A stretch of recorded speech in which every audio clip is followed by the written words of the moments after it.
Alors imaginez un peu le tableau, on a le tout nouveau lauréat du prix Nobel de littérature, John Fosse, et il présente sa toute première pièce à la Comédie Française. Rien de ça. C'était l'événement culturel de la rentrée, tout le monde en parlait, les attentes stratosphériques. Et puis paf, le lendemain, la critique explose, mais alors complètement, dans deux directions qui n'ont absolument rien à voir. D'un côté, on a ça. Un verdict brutal, sans appel. Ça claque, c'est net. Un grand journal termine sa critique avec juste ces deux mots. C'est tout. C'est définitif. Et puis, de l'autre côté, pour la même pièce, vu le même soir, un autre critique très respecté parle, lui, d'un moment assez prodigieux. Franchement, on peut difficilement faire plus opposé. Alors voilà la question qui nous intéresse aujourd'hui. Comment c'est possible? Comment on peut expliquer un tel fossé? Est-ce que certains critiques ont vu un chef-d'œuvre, là où d'autres n'ont vu qu'un ratage total? C'est ce qu'on va essayer de décortiquer ensemble. Bon, pour bien comprendre l'onde de choc, il faut qu'on pose un peu le décor. Parce que les enjeux autour de cette première, ils étaient, absolument colossaux. Alors, on récapitule. D'abord, l'auteur, John Fosse, qui vient tout juste de recevoir le Nobel de littérature. Excusez du peu. Ensuite, le lieu, la Comédie Française, une institution, un mythe. Le projet s'appelle Étincelle, et c'est un truc super ambitieux, un mélange de pièces et de poèmes pour essayer de synthétiser son œuvre. Et pour diriger tout ça, on a un expert, Gabriel Dufay, qui est aussi l'un de ses traducteurs. Bref, sur le papier, tous les ingrédients étaient là pour un triomphe, vraiment. Et pourtant, ce n'est pas du tout ce qui s'est passé pour tout le monde.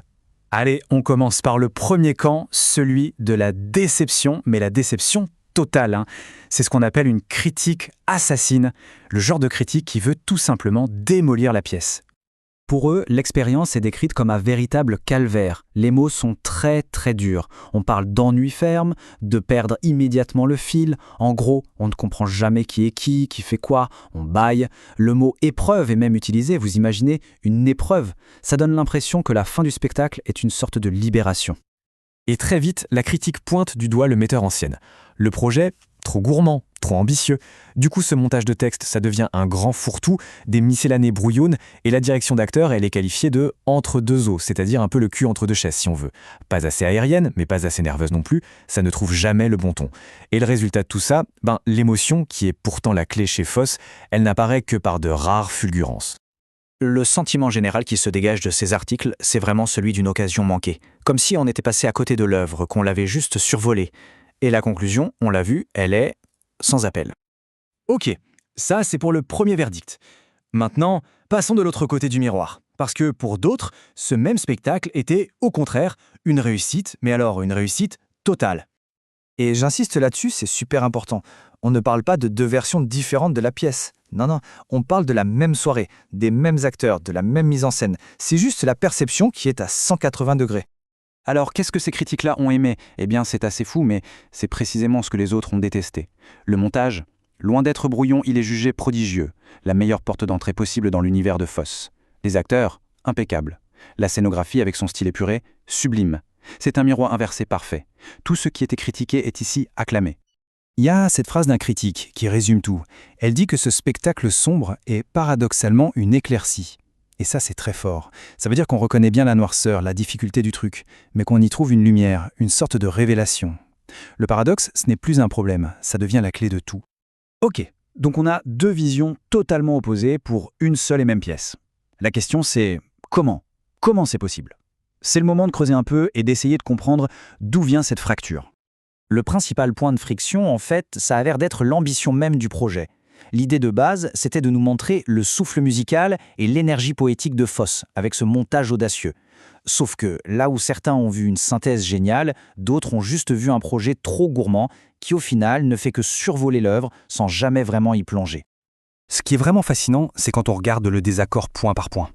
La mise en scène, soit confuse, soit essentielle. Le jeu d'acteur, soit hésitant, soit impeccable. La langue de Fosse, pour les uns trop banale, pour les autres pleine de mystère. En fait, il n'y a qu'un seul point où tout le monde est d'accord, et c'est très révélateur, c'est la scénographie.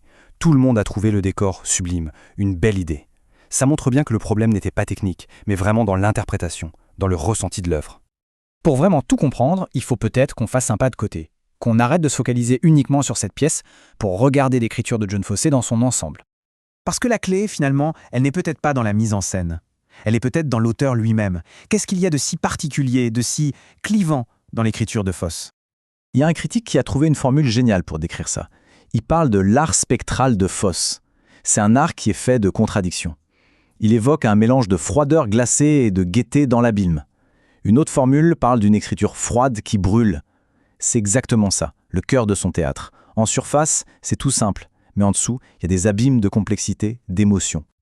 Et voilà. Le point crucial, il est là. Cette tension, ce paradoxe, ce n'est pas un défaut de son écriture, c'est son moteur. C'est ce qui fait tout. Et donc soit on y est sensible et on y voit une profondeur incroyable, soit on reste à la surface de cette froideur et on a l'impression qu'il n'y a rien, que c'est juste du vide. Et là, on comprend tout de suite pourquoi c'est si compliqué à mettre en scène. Ces personnages, ils n'ont pas de nom, ce sont des êtres parmi les choses. La langue est hyper simple, presque banale. Le vrai drame, il est dans ce qui n'est pas dit, dans les silences. Tout repose sur une ambiance, sur l'inexprimable. Fosse lui-même dit que le but, c'est de réussir à faire en sorte qu'un ange passe par la scène. Et c'est bien ça qui s'est joué. Pour certains critiques, l'ange est bel et bien passé ce soir-là. Pour d'autres, il n'est juste jamais venu.